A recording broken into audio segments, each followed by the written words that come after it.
አምላክ አለ ብላችሁ ተማምናችሁ ወጣችሁ እንደሌለ የሆነበት ጊዜ እግዚአብሔር ዝም ሲል በጣም ከባድ ነው። የድሮ ኃጢአታችንን የምንናዘዝበት ጊዜ ለዚህ ይሆን እንዴ? ይህንን ስላረኩን እንዴ ነገር የተቆላለፈብኝ? እርቄ ማቄ ሳልል ሁሉን ጥዬ በፊቱ መጥቼ ራሴንና ሕይወቴን ቤቴን ጥዬለት ጨልሞብኝ ያውቃል። ልመናዬ መልስ ያጣበት ጊዜ አለ። እስቲ ለደጅ ጥናት እኔ ለደጅ ጥናት አይሆንም፣ ምንጣፍማ ለደጅ ጥናት አይሆንም፣ ምንጣፍ የሌለበት ብዬ ፊኖ ላይ ተንበርክኬያለሁ። ለደጅ ጥናት ምናልባት በዚህ ምንጣፍ ስንበረከክ አይሰማኝ ይችል ይሆናል። አይሆንም። ሽንት ቤት ገብቻለሁ። ሽንት ቤት አፌን ቀዳዳው እስከትቻለሁ ቢሰማኝ ብዬ እንደ አሳፍ በከንቱ እጄን አጸዳሁታል። በከንቱ ጌታ አልኩ። እግዚአብሔር ዝም የሚለው ለምንድን ነው?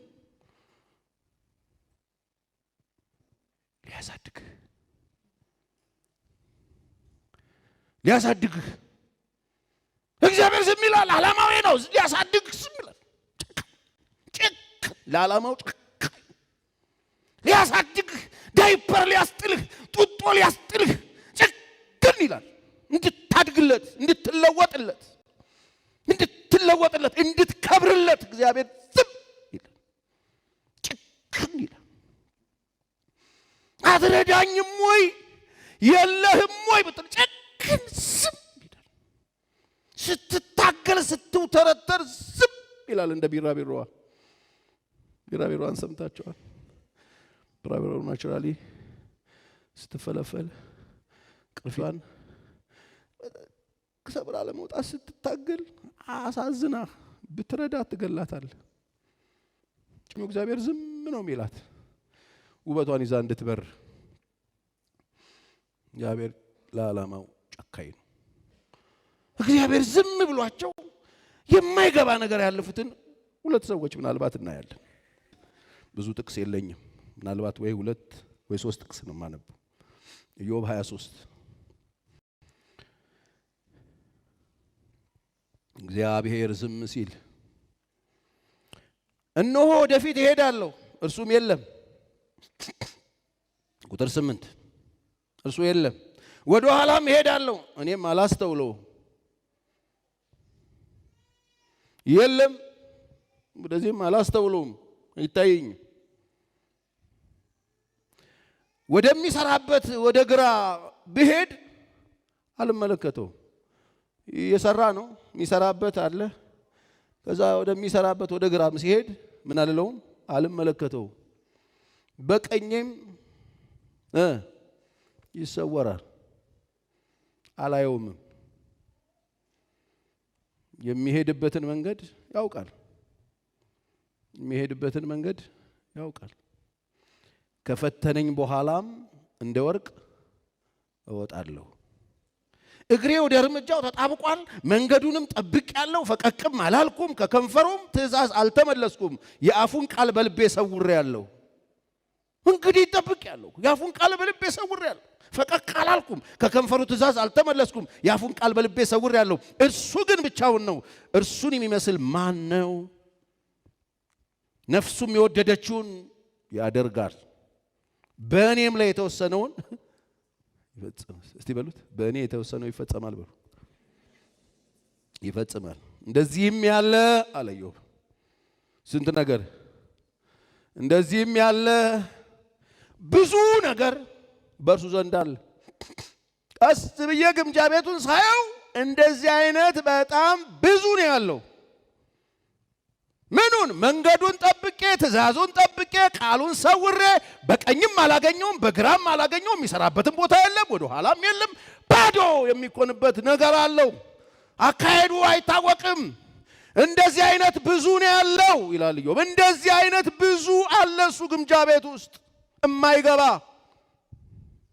በጽድቅ ኖረህ ቃሉን ጠብቀህ መንገዱን ጠብቀህ ልብ ውስጥ ቃሉን ሰውረህ በንጽህና እየኖርክ የማይገባህን ኑሮ መኖር ብዙ ነው ያለው እሱ ጋር ግምጃ ቤት ውስጥ ሳይ ብዙ ነው የዚህ አይነት ያለው እሱ ቤት።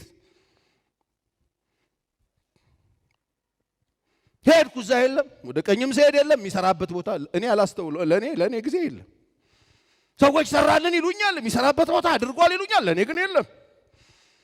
ወደፊት ሲሄድ የለም፣ ወደ ኋላ የለም፣ አለ ይሉኛል፣ የለም፣ ለኔ የለም። እንደዚህ ሆናችሁ አታውቁም? ኢዮብ መንገዴን ያውቃል፣ መንገዴን ያውቀዋል። ከፈተነኝ በኋላ እንደምን እወጣለሁ? እንደ ወርቅ እወጣለሁ። አሁን ገብቶኛል። እንደዚህ አይነት ነገር እሱ ጋር ብዙ ነው ያለው። ይከባል ነው። እየጸለይክ ማትሰማበት፣ እያጸለይክ ማትሰማበት፣ ፈልገህ ማታገኝበት፣ እየጸለይክ ከችግር ማትወጣበት፣ ቀናት፣ ሳምንት፣ ወራት፣ ዓመታት እየፈጀ እዛው ችግር ውስጥ መኖር። እግዚአብሔር አለ ይልሃል፣ መኖሩ ላንተ አይታይህም። አትነካም፣ አትለወጥም። ከችግር ጋር ነህ፣ ከበሽታ ጋር ነህ፣ ከእንቆቅልሽ ጋር ነህ፣ ከባዶነት ጋር ነው፣ ከመም ጋር። ይገርማል። የት ነው ያለው? እውነት ነው አለ የምትልበት ሰዓት ዝም ሲል ነገር ሲጨልም፣ ቀን ሲጨልም፣ ያን ጊዜ ማን እንደሆነ ታውቃለህ? የቅርብ ወዳጅ ሰይጣን ነው።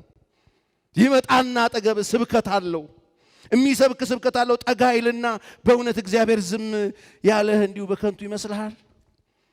አይፈልግህም እኮ የምትባልበት ጆሮ ለሰይጣን ስብከት በጣም ቅርብ። ሰይጣን በኤቪደንስ መጥቶ አንደኛ እያለ በደንብ የሚያብራራበት ጊዜ፣ አቅም የሚያገኝበት ጊዜ፣ የሰይጣን ስብከት ቤትህን የሚሞላበት ጊዜ፣ ህይወትህን፣ መንገድህን ሁሉ የሚሞላበት ጊዜ፣ በማረጋገጫ በምልክት ሰይጣን የሚሰብክበት ጊዜ ማለት ነው። እግዚአብሔር ዝም ሲል ይሰብካል፣ ይነግርሃል፣ በዝርዝር ያወራልሃል። አንተን ለምን እንዳላየህ ይነግርሃል፣ ለምን እንዳልጎበኘህ ይነግርሃል። አንተ ረስተኸው ነው እንጂ እግዚአብሔር እንዴት አይነት ቂመኛ እንደሆነ የቱን ጉዳይ ይዞ እንደዚህ ግራ ያጋባህ እንደሆነ ይነግርሃል። ሰይጣን የሚሰብክበት ጨለማው ሰዓት ከኔ ስብከት በላይ የሰይጣን ስብከት አንተን የሚገባበት ጊዜ ማለት ነው። ለምን? በኤቪደንስ ነው የሚያወራል። ከህመም ጋር በእውነት ቢኖር አጠገብህ እሷን ፈውሶ አንተን ለምን ዘለለህ?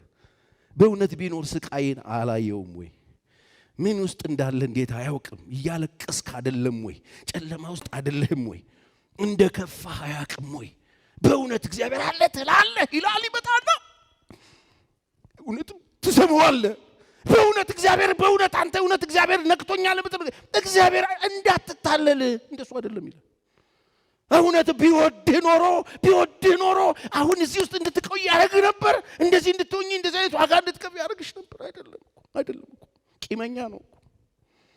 ያንን እኮ ኃጢአት ይቅር አላለህም ይላል። ሁሉ ነገር ጆሮ ይሆናል። የያዝከውን ክብር እንድትጥለው የምትገደድበት ጊዜ። ምክንያቱም አለ የምትለው የለም። ሲሰራ አታየውም፣ ጥላውን አታየውም፣ ዱካውን አትሰማውም፣ ድምፁን አትሰማውም፣ ይጨልምብሃል። ይሄኛው ደግሞ መጥቶ በማስረጃ ያብራራልሃል። አለ ብለህ እንዳትቆም መኖሩን አይነግርህም፣ አታየውም፣ አትዳስሰውም፣ ጨለማ ነው ሁሉም። ስለዚህ ለመወርወር ትገደዳለህ። ያ ሰዓት እግዚአብሔር ዝም ሲል ይባላል። እግዚአብሔር እያላችሁ በጽድቅ ቆማችሁ ዋጋ የምትከፍሉ በእናንተ ላይ ሰዎች እንደ ልብ አፋቸውን የሚያላቅቁባችሁ ሰይጣን በጉልበት አግኝቶ በኃይል እናንተን የሚሰብክበት ጊዜ አንገታችሁን የደፋችሁ ሰዎች አላችሁ ወይ? አሁን አንተ ያለህበት ቦታ ላይ እግዚአብሔር የለም ይልሃል። ሰይጣን ይመጣል። ለምን መሰለ? አንተ ያለህበት ሁኔታ ውስጥ እግዚአብሔር ሊመጣ አይችልም። ያለኸው ወድቀሃል፣ ጉድጓድ ውስጥ ነው ያለኸው፣ ጨለማ ውስጥ ነው ያለኸው፣ ወይኒ ውስጥ ነው። አሁንማ ዳህነ ለምን ይፈልግሃል? እግዚአብሔር እኮ እንደዚህ ነው ይልሃል። እንደ ክፉ ባልንጀራ ይሰብካል። እግዚአብሔርን አበሻ ያረግብሃል። ድሮም ሁሉም ያለውን ነው የሚወደው ይላል ሰይጣን።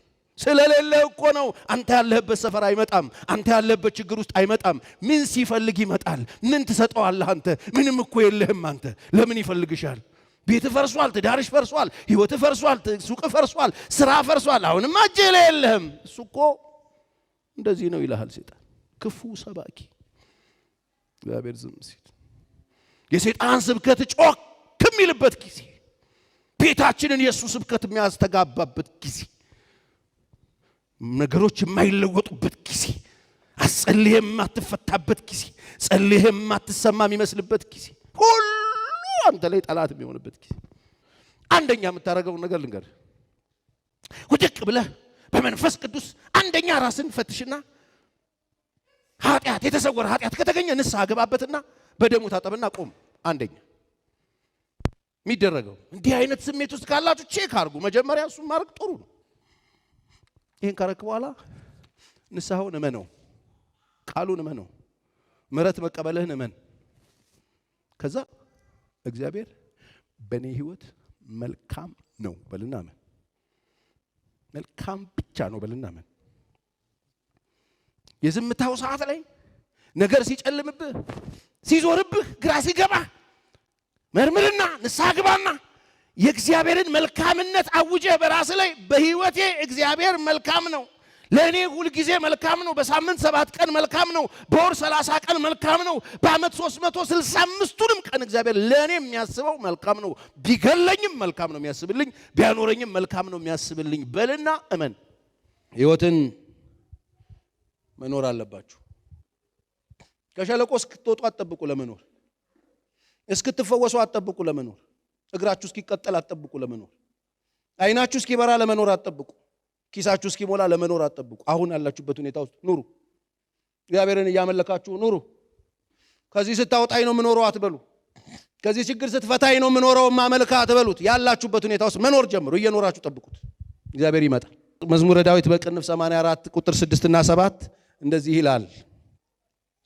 በለቅሶ ሸለቆ ውስጥ ይላል በወሰነው ስፍራ ምን አድርጎት ነው ቦታው? በሉልኝ እስቲ። ወስኖታል። ቦታው ምን አድርጎት ነው? ወስኖታል። በወሰነው ስፍራ ለቅሶ ቤት ነው፣ ሸለቆ ነው፣ ተወስኗል። እሺ ምንድነው ቀጣዩ? በወሰነው ስፍራ የሕግ መምህር በረከትን ይሰጣልና። እዛው የተወሰነበት ሸለቆ ውስጥ ምን ያደርጋል? በረከትን ይሰጣልና። ምንድነው ቤቱ? ለቅሶ ቤት። ለቅሶ ቤት አሁን ምን ተደርጎ ተወስኖ ምን እያለቀስክ እንድትኖር ተወስኗል። እዛው ለቅሶ ቤት ይመጣና ምን ይሰጣል? በረከት። በረከቱ የሚበላ ቢሆን የሚበላው በረከት የሚደርሰው ሰው ምን እያደረገ ያለው ሰው ነው። ልጆች እያለቀሱ ሲበሉ አይታችሁ ታውቃላችሁ? ያሉ እንደያሉት ነው። እያለቀስክ ትበላለህ። ኑር ዝም ብለህ ኑር ዝም ብለህ እየኖርክ ጠብቀው። ምን ውስጥ? ሸለቆ ውስጥ በረከትን ይሰጣልና ከኃይልም ወደ ኃይል ይሄዳሉ። እየኖሩ ከተገኙ ከዛ ከኃይል ወደ ምን? ወደ ኃይል ይሄዳሉ። የአማልክት አምላክን በጽዮን ምን ያደርጉታል? ያዩታል። ለቅሶ ቤት ውስጥ ናቸው የኖሩት። ሸለቆ ውስጥ ነው የኖሩት። እዛ ውስጥ ከርመዋል። እግዚአብሔር እዛ ውስጥ ስንቅ ያቀብላቸዋል። እዛ ውስጥ እግዚአብሔር እየመጣ ይጠይቃቸዋል። እዛ ውስጥ እየመጣ በረከት ይሰጣቸዋል። ከዛ ቀን ይጠብቅና ከኃይል ወደ ኃይል። ከዛ ደግሞ የሕግ መምህርን የአማልክት አምላክ የሆነውን በጽዮን ምን ያደርጉታል? ያዩታል። ራዩ ገና እስከተወሰነ ጊዜ ነው፣ ወደ ፍጻሜም ይቸኩላል ይላል። እርሱም አይዋሽም ይላል። በጣም ደስ ይላል። እሱ ምን አይልም? አይዋሽም። እሱ አይዋሽም። ቢዘገይም በርግጥ ይመጣልና ታገሰው፣ እርሱ አይዘገይም ይላል።